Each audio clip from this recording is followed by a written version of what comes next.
Hello दोस्तों, आपका स्वागत है अपने YouTube चैनल साइंस युद्ध पर। तो आज देखते हैं, हम आज की वीडियो में आपको पढ़ाएंगे तुल्यांकी चालकता। कल की वीडियो में आपने विद्युत चालक और चालकता, मोलर चालकता और विशिष्ट चालकता के बारे में समझा था। अब आज की वीडियो में आप लोग तुल्यांकी चालकता के बाद में आप लोग मोस्ट इम्पोर्टेंट है, जो यूपी बोर्ड के लिए सबसे इम्पोर्टेंट है, वो है कोल-राउस का नियम। कोल-राउस का नियम आएगा, नहीं तो कोल-राउस के नियम के उपयोग या अनुप्रयोग पूछे जाते हैं। ठीक है, तो तुल्यांकी चालकता पढ़ने के बाद में कोल-राउस को नियम को बहुत ही अच्छे तरीके से ट्रिक के द्वारा आपको समझाएंगे। तो वीडियो को पूरी देखना है, स्किप नहीं करना है, नहीं तो आज का टॉपिक समझ में नहीं आएगा। और जिसको आज का टॉपिक समझ में नहीं आए वो क्या करे कि जो पिछली वीडियो कल वाली थी वो डली है चैनल पर, उसको जाके देख ले। यदि वो वीडियो आपने नहीं देखी तो आज का कोल-राउस का नियम आपको समझ में नहीं आएगा। ठीक है, तो ज़्यादा समय ना लेते हुए अपने वीडियो को स्टार्ट करते हैं। तो सभी लोग हेडिंग लगा लीजिए, तुल्यांकी चालकता। कौन सी हेडिंग है? तुल्यांकी चालकता। तो सभी लोग ये हेडिंग लगा लीजिए, तुल्यांकी चालकता। तो देखते हैं, इसको बहुत ही आसान ट्रिक के द्वारा समझते हैं। ट्रिक मैंने बनाकर तैयार कर दी है, थोड़ा बहुत इसको मॉडिफाई करना है, तो देखिएगा।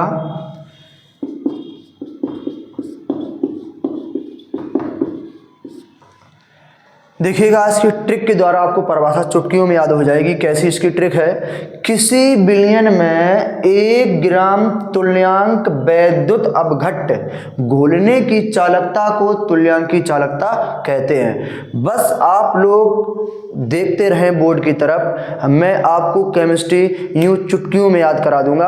आप लोगों को याद करने की कोई ज़रूरत नहीं है, बस आप पूरी वीडियो देखें, स्किप नहीं करें। अगर आप स्किप करेंगे तो आपको टॉपिक समझ में नहीं आएंगे। ठीक है, तो क्या है? किसी बिलियन में 1 ग्राम तुल्यांक वैद्युत अपघट्ट घोलने की चालकता को तुल्यांकी चालकता कहते हैं। तो सभी लोग डबल इन्वर्टेड कॉमा में लिख लीजिए, किसी बिलियन में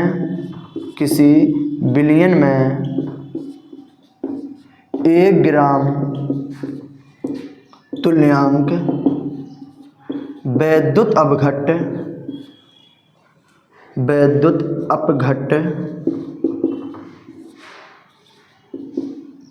घोलने की चालकता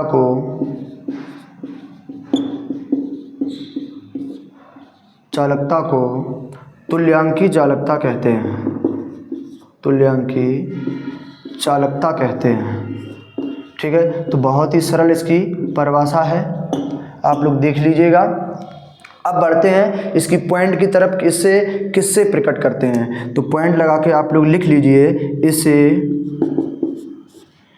लैम्डा ई क्यू या सुफिमा ई क्यू या mu E Q, lambda E Q, सुफिमा ई क्यू या म्यू ई क्यू से प्रकट करते हैं। ठीक है, यानी कि इन तीनों में से किसी से भी तुल्यांकी चालकता को प्रकट किया जाता है।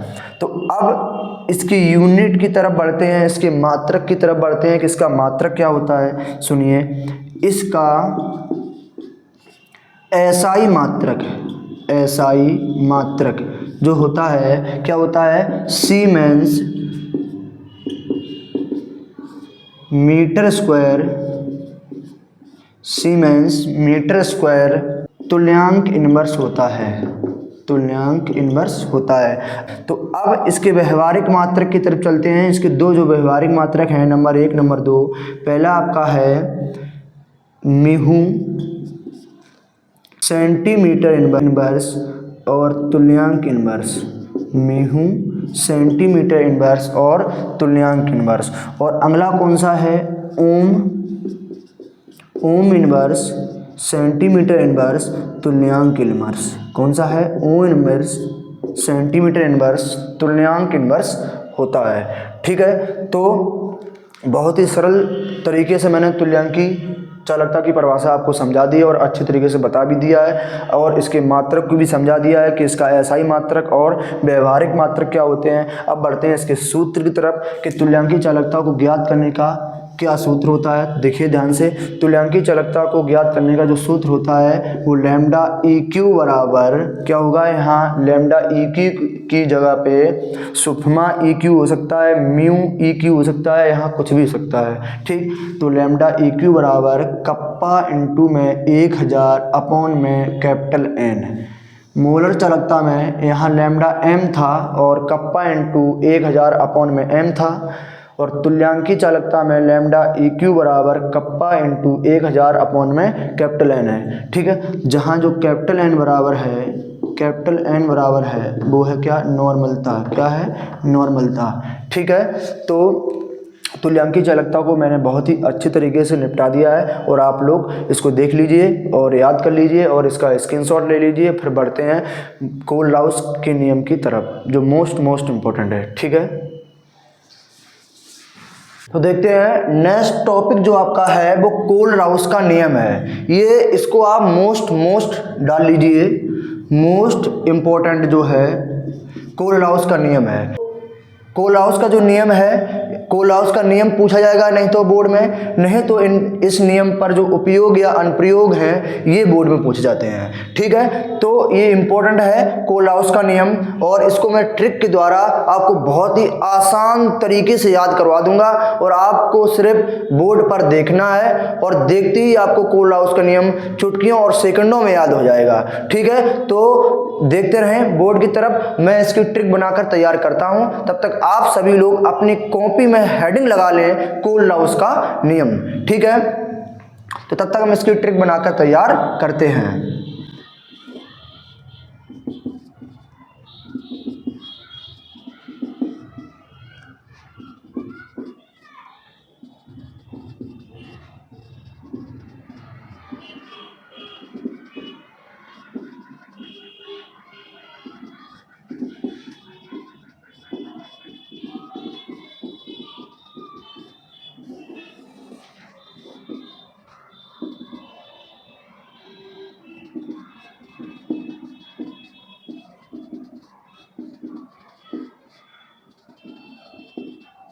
देखिए मैंने इसकी ट्रिक बनाकर तैयार कर दी है, बहुत ही आसान ट्रिक है, और आपको देखकर ही कोल-राउस का नियम याद हो जाएगा।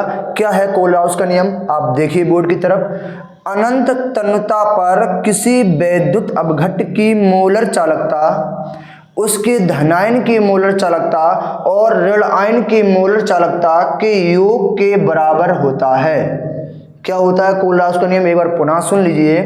अनंत तन्यता पर किसी वैद्युत अपघट्य की मोलर चालकता उसके धनायन की मोलर चालकता और ऋणायन की मोलर चालकता के योग के बराबर होता है। तो बहुत ही सरल है कोल-राउस का नियम।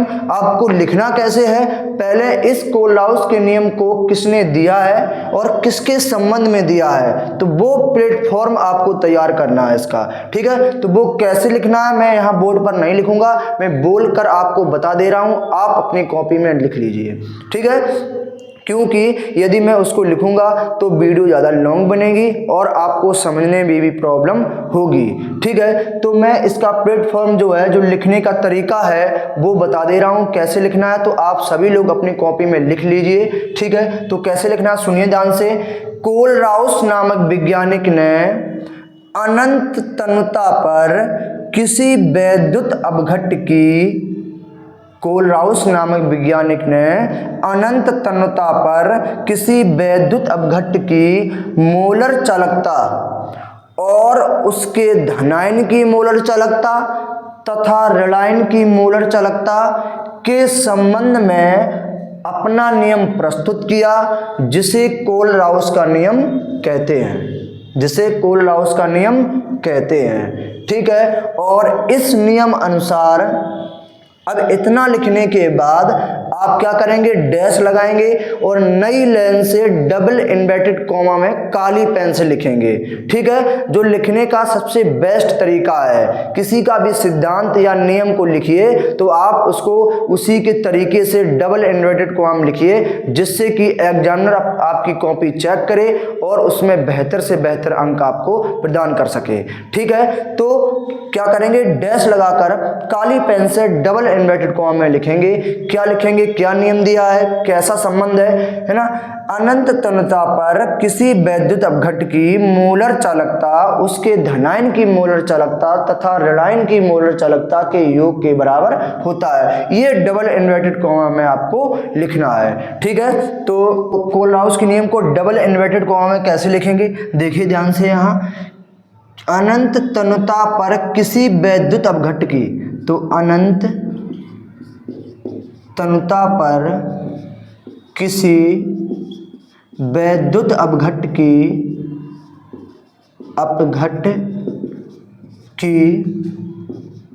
मोलर चालकताओं और उसके धन आयन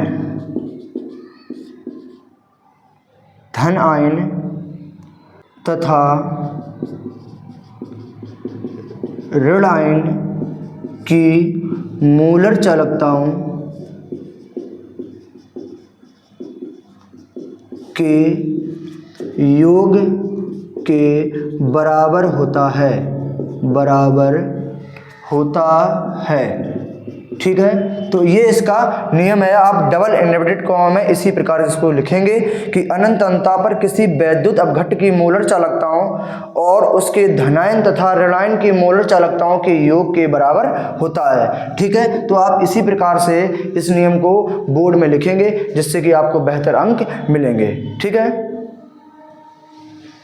कोलराउस के नियम के उपयोग जो हैं वो क्या हैं, तो देखिए ध्यान से। पहला जो उपयोग है, बताइए इसका कहाँ किया जाता है। कोलराउस के नियम का जो पहला उपयोग है, मोलर चालकताओं को ज्ञात करने में, ठीक है। दूसरा जो उपयोग इसका है वो कहाँ है, तुल्यांकी चालकताओं को ज्ञात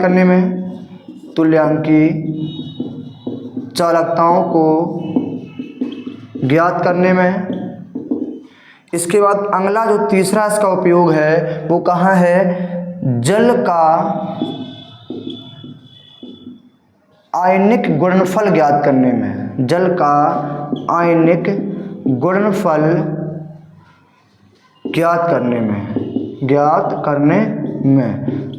आयनिक गुणनफल क्या होता है, KW बराबर H पॉजिटिव का सांद्रण इंटू में OH माइनस का सांद्रण। ये क्या होता है, जल का आयनिक गुणनफल होता है। इसके बाद में नंबर 4 जो उपयोग है, दुर्बल वैद्युत अपघट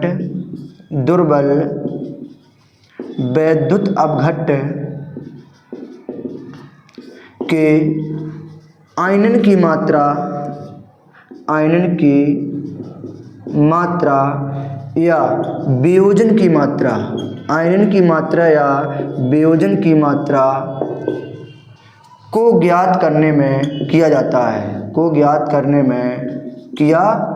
है, तो कहाँ कहाँ उपयोग होता है, मोलर चालकताओं को ज्ञात करने में। अगला फिर कहाँ उपयोग होता है, तुल्यांकी चालकताओं को ज्ञात करने में। फिर जल का आयनिक गुणनफल ज्ञात करने में किया जाता है, और जल का आयनिक गुणनफल जो होता है वो KW बराबर क्या होता है, H पॉजिटिव सांद्रण और OH नेगेटिव सांद्रण, ठीक है। और अगला उपयोग कहाँ होता है, दुर्बल वैद्युत अपघट के आयनन की मात्रा और वियोजन की मात्रा ज्ञात करने में किया जाता है। तो आयनन की मात्रा क्या होता है, किसी आयनित अणुओं की संख्या और अपॉन में कुल अणुओं की संख्या को आयनन की मात्रा कहते हैं। किसी वैद्युत अपघट के आयनन की मात्रा निकालना है तो उसके आयनों की मात्रा ऊपर और टोटल आयनों की मात्रा बटे में होगी, और आप भाग लगा दीजिए तो आयनन की मात्रा निकल आएगी, ठीक है। तो क्या सूत्र होता है, आयनित अणुओं की संख्या बटे में कुल अणुओं की संख्या। और वियोजन की मात्रा का भी यही होता है कि वियोजित अणुओं की संख्या और अपॉन में कुल अणुओं की संख्या, ठीक है। तो आयनन की मात्रा या वियोजन की मात्रा ज्ञात हो जाती है। तो मैंने कोलराउस के नियम को आपको बहुत ही अच्छे तरीके से उपयोग या अनुप्रयोग इसको समझा दिया है, अच्छे तरीके से इसका सिद्धांत समझा दिया है। तो अब मिलते हैं नेक्स्ट वीडियो में ऐसी धमाकेदार ट्रिक के साथ। तो सभी लोग यदि मेरे चैनल पर नए हो तो चैनल को सब्सक्राइब कर लें और वीडियो को शेयर जरूर करें। यदि वीडियो अच्छी लगे तो लाइक करें। यदि कोई टॉपिक नहीं समझ में आता है तो उस पर कमेंट करिए, ठीक है। तो मिलते हैं नेक्स्ट वीडियो में। जय हिंद।